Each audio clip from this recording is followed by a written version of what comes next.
I have been hunting garage sales all summer long, and it seemed like most garage sales were very few and far between this year. But now we're getting close to the end of garage sale season, and they're popping up everywhere. I've been getting some amazing deals on some awesome retro and current video game stuff.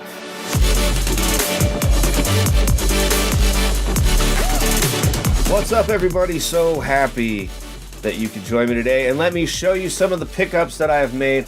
I didn't do a whole lot of summertime pickups this year. Like I said, there just were hardly any games at all. I did find a couple of things over the summer. However, the past few weeks have been proving extremely fruitful, and I wanted to share with you some of the stuff that I was able to pick up. First, not the Game Boy. I've had the Game Boy. This is a Game Boy that I've had ever since I was little, but the Game Genie that goes into it. So I found this at a garage sale. I asked these people, do you have any video game stuff, any retro gaming stuff? They said no. Little did they know that they had this Game Genie, and I spotted it. And not only did they have this, but they also had like about 5 or 6 of the little bitty booklets here that came with it. And there's a spot back here in the back that you would put your books into. Now, a lot of people anymore, when I bring up the Game Genie, I say, do you know what that is? And almost all of them are like, no, I've never heard of that. So what the Game Genie would do is you would put it into your console. They had one for Game Boy, they had one for like Nintendo and Super Nintendo and Genesis and any basically cartridge-based video game system that was out during the 90s. They had a Game Genie for it. And what this Game Genie allowed you to do was basically code your video games, which is something a lot of you are probably familiar with today. Eventually, they kind of evolved into the Game Shark for the later systems like the Nintendo 64 and GameCube, and I even think PlayStation had something very similar. So these books have little codes in them, and you could put a code in at the beginning of your games. You put the game in here, in the top slot here, and then you could enter a code, and that could be like infinite lives or invincibility or, you know, all kinds of different stuff that you could do with a Game Genie. $1 I paid for that, and I paid $1 for the books too. I think that the books should have came with this, but they didn't know what they were doing, and still $2 for that. I was definitely pleased with that pickup. I also picked up a copy of Pilot Wings. I didn't get this at a garage sale. I got this from a retro gaming store that I go to, and I paid $10 for this. So in Pilot Wings for the Super Nintendo, you are basically doing trials with one of 3 vehicles. I believe one of them you're flying an airplane or a jetpack or something like that, and you're trying to land. I believe also there's skydiving and stuff like that. So it's basically just like this trials kind of thing, and it's a lot of fun. I enjoyed playing it. Along with Pilot Wings for the Super Nintendo, I was also able to pick up Pilot Wings 64, and this is the very first game that I ever rented for the Nintendo 64. It's also the very first Pilot Wings that I ever played. And in this one, you can fly like a gyrocopter, or you have a hang glider, and you're basically going through markers, the same as you do in the first Pilot Wings game. It's a little easier to control, considering that you have a joystick rather than a D-pad. And honestly, I think even though this game isn't extremely popular or very expensive, I think it's probably one of the best N64 games that ever came out. This also came out somewhere around the release time, I believe. I was able to pick up a copy of Mega Man X for the Super Nintendo. $25 for this. It's very traditional to the original Mega Man series, as in you're Mega Man and you are building upgrades as you go along, fighting your way through all these crazy robots with special abilities. And alongside you, from time to time, popping up is the upgraded version of you, and you are working your way up into that X form of yourself. So it's really a cool addition to the Mega Man series. I really enjoyed this game a lot growing up. It is definitely a rage inducer for me, as most of the Mega Man games are, but it is a great time, and it is known as one of the better games on the Super Nintendo, and that is an awesome addition to my collection. So again, extremely happy to have that. The final game I picked up on my visit to the retro store was Ninja Gaiden, the original Ninja Gaiden for the NES. I paid $8 for this, and I was like, I've got to buy that. I've got to have a copy of Ninja Gaiden. Something like this isn't something that I see a whole lot of, and when I do, it's always labeled at 15 bucks or something like that. So for $8, I thought that's a fantastic deal. I'm willing to pay that. Ninja Gaiden, you're a ninja.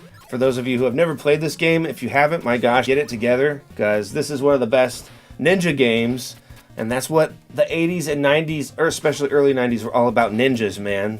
Ninja Gaiden.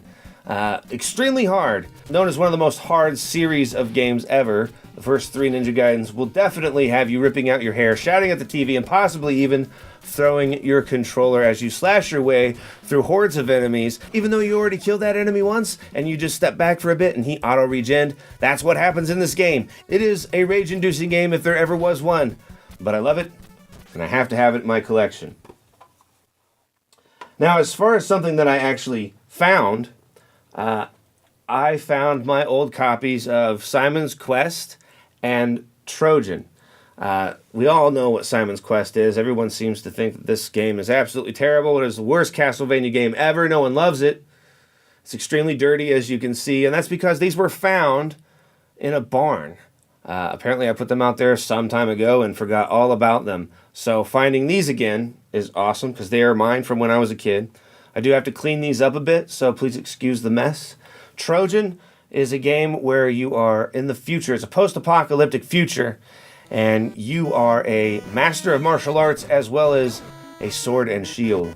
You are given the task of killing a gang led by an evil dictator who is trying to rule the new future. Very fun game. The cover gives you kind of the idea that it's set sort of in medieval times, but it's a post-apocalyptic future. It's definitely a hard game. Made by Capcom, and again, very happy to have this in my collection again. So I was asking a friend of mine if he had any old video games laying around that he didn't want anymore, and he went through his garage and he found a copy of EA's The Fairy Tale Adventure. This game resembles Ultima 7 quite a bit, especially for the time. It was released in 1987 for the Amiga, but then eventually was ported to other consoles like the Commodore 64 and the Sega Genesis. This game is basically an RPG, and this game is somewhat of a rarity. You don't find it a whole lot, and even though this game is just in the cart, I don't have the box for it or anything, I'm still very pleased to have this. In this game, you play as one of 3 brothers. You start off as a character named Julian. You have different missions that you can do in this game, such as hunting a witch and killing her in her castle, or finding the king's daughter. And if you complete those parts of the quest, it has a big impact on the actual ending of the game, which that's a really cool concept for a game of its time. While it may not look that impressive now, definitely at the time that it came out, especially in 1987, this game was amazing, and a lot of people loved it. So I'm happy to have a ported to the Genesis copy of the Fairy Tale Adventure.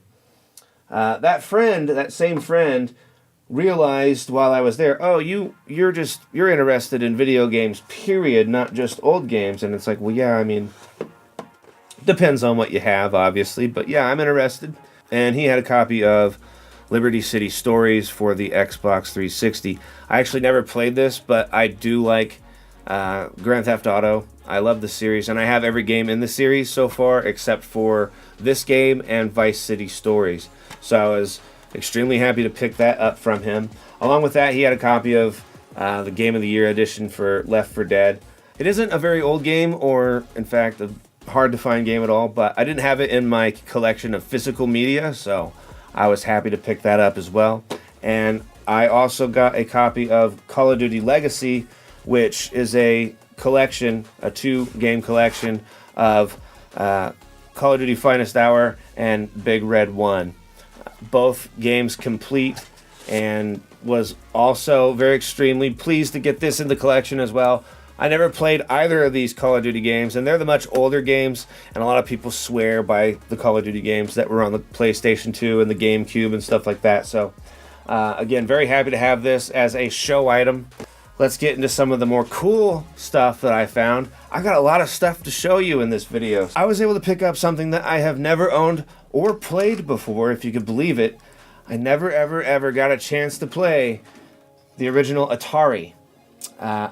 I had a cousin who had an Atari. I remember watching him play Spider-Man on this beast, but I never actually got the opportunity to play the Atari growing up. By the time that I was really aware of video games, the Nintendo was already out. Not only was I able to pick up the Atari, but it also did come with, a joystick, at least one functioning joystick. It had a couple of third-party joysticks with it, and some controllers for the Atari 5200.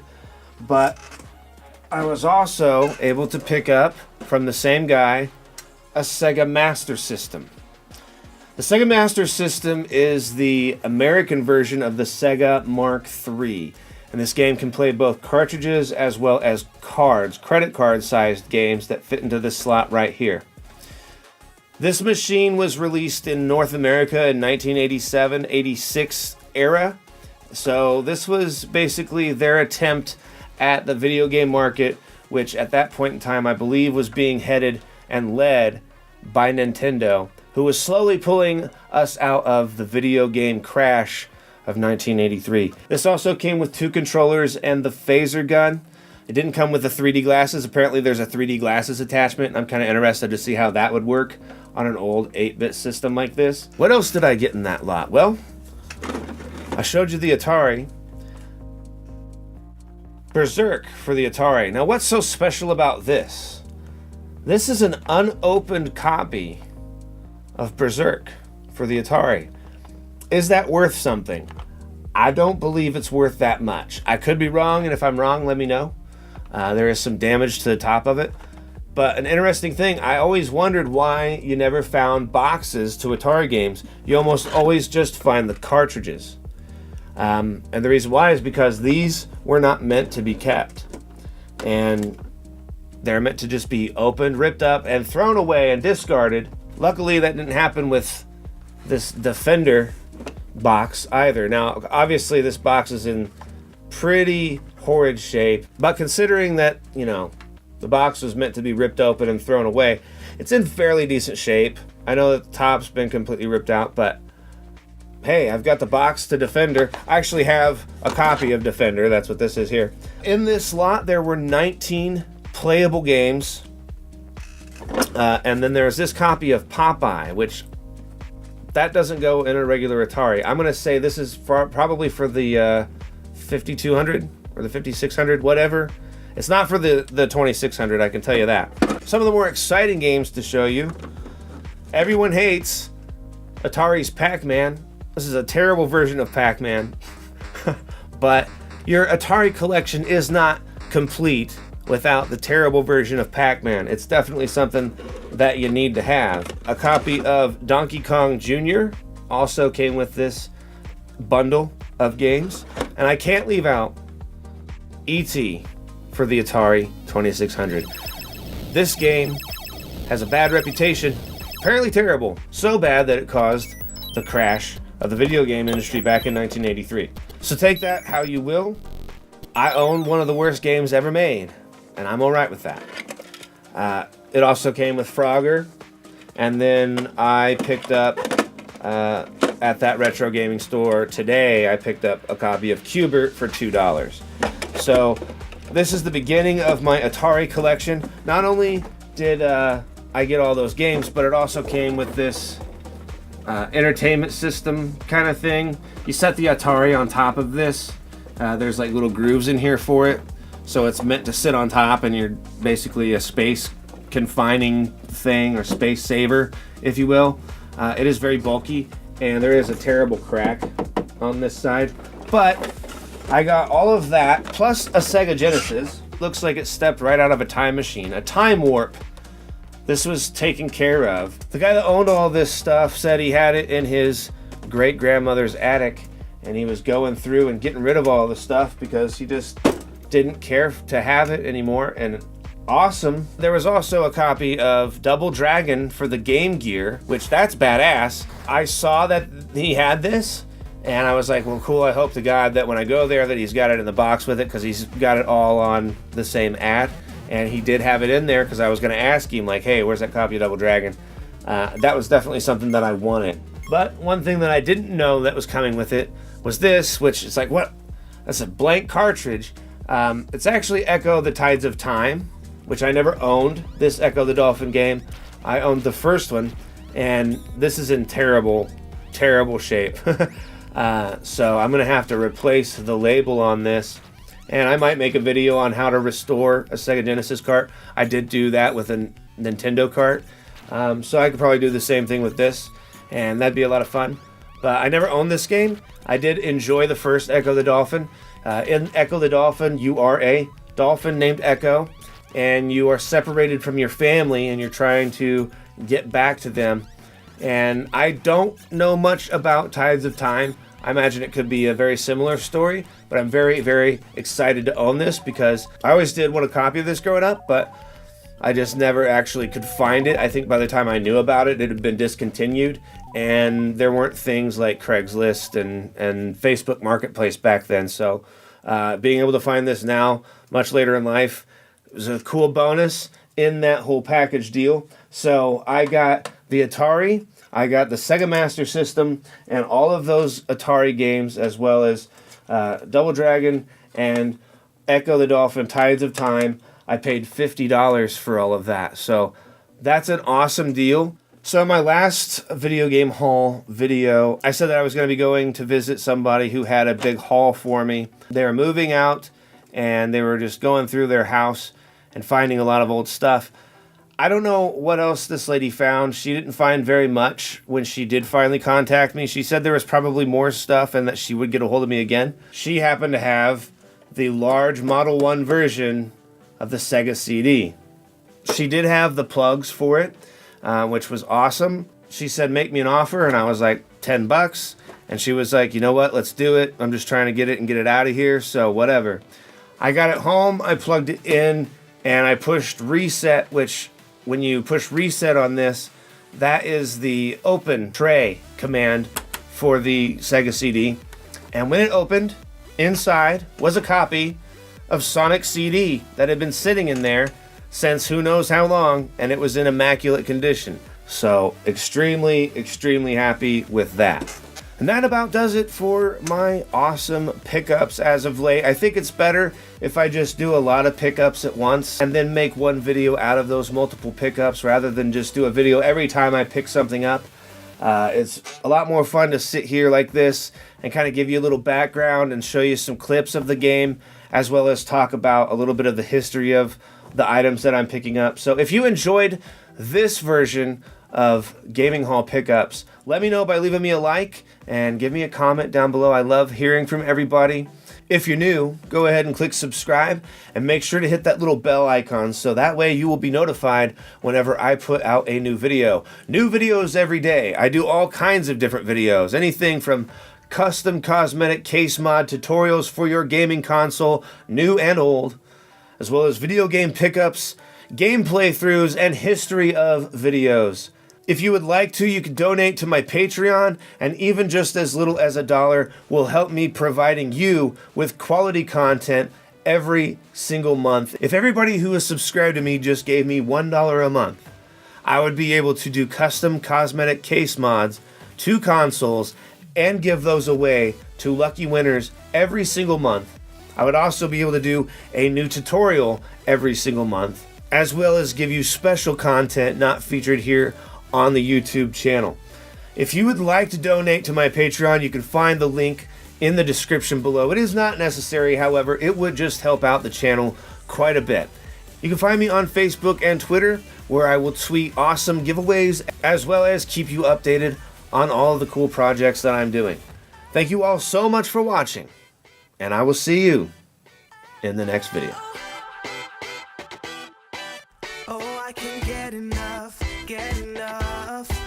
Don't ever let me be away from you. I'm gonna hold you tight, hold you tight.